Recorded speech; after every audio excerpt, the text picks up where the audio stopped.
Out on this stretch of I-70 in Kansas, isolation is a physical weight. The nearest town is miles away, leaving the highway rest stops as tiny islands of light in a massive ocean of dark farmland. Taking the graveyard shift, 10 p.m. to 6 a.m., means accepting total solitude.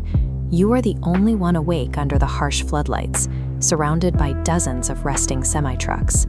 When my manager Dale handed me the keys for my first night, he gave me exactly one rule.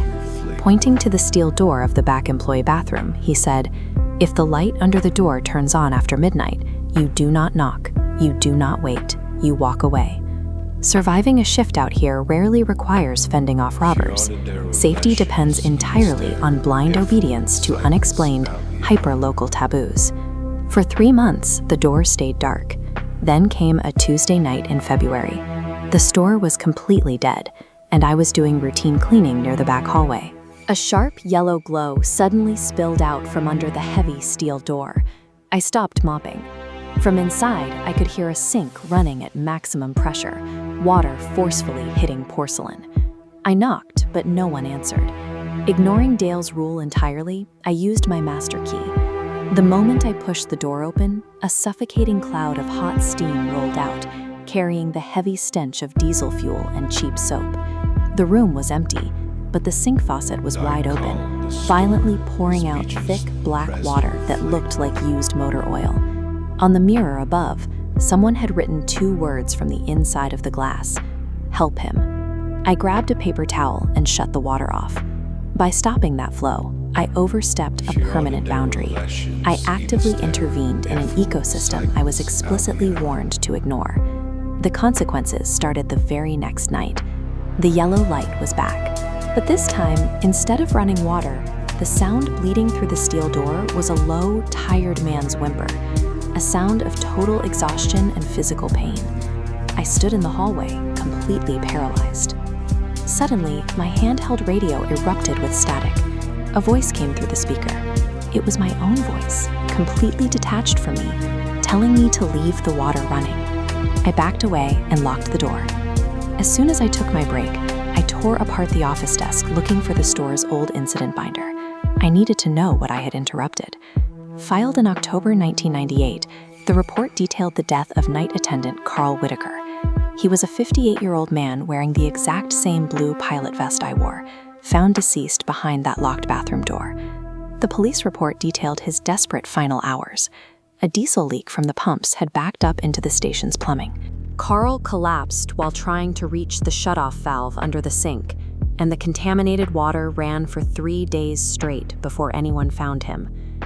These events are a mechanical repetition, a historical loop forcing a dying man to endlessly repeat his isolated struggle. By Friday night, the lot was entirely devoid of trucks. When midnight struck, the yellow light returned. The crying was significantly louder now, joined by weak, heavy pounding against the inside of the steel door. I broke the rule a second time. I turned the deadbolt and pushed the door open. The steam was blinding. Standing right behind me in the doorway was Carl. His skin was pale gray, his vest soaking wet, and he was gripping a wrench, staring blankly at the exposed pipes on the floor. He raised his head, met my eyes in the mirror, and mouthed 2 words: "Your turn."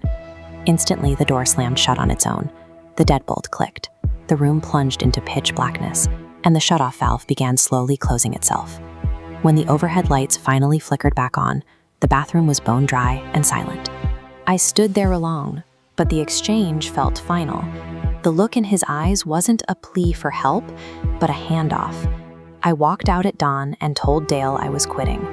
He didn't ask questions. He didn't even look surprised. He calmly slid my final check across his desk, right next to a faded brass key.